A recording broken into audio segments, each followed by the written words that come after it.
What is compartmentation? Compartmentation is the division of a ship into several sections using watertight bulkheads. These sections are made to control the flow of water if the ship is damaged. Instead of the whole ship flooding, only one compartment will be affected.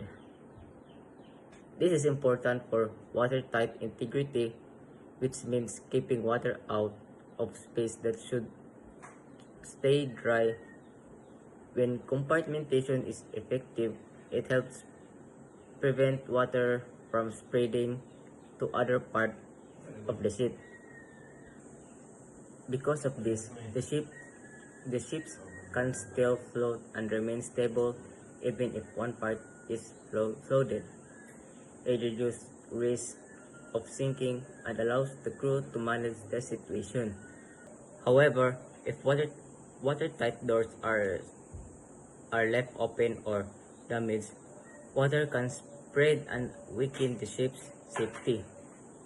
So, ang containment of flooding nagpasabot nga pinagi sa compartmentation, ang tubig nga mosulod sa barko mapugnan lang sa usa ka bahin o compartment. So, tungod ani dili dayon mukatag ang tubig sa ubang parties sa barko.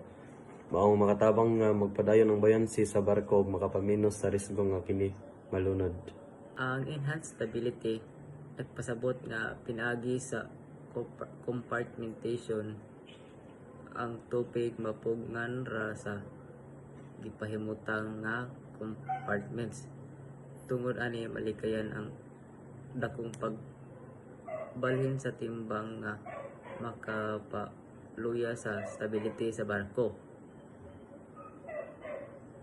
Kini siya nagpasabot nga ang barko nga adunay lig-on nga compartmentation makalahutay bisan pa sa kadaot sa hull, kay ang tubig pupundo ra sa pipila ka compartments.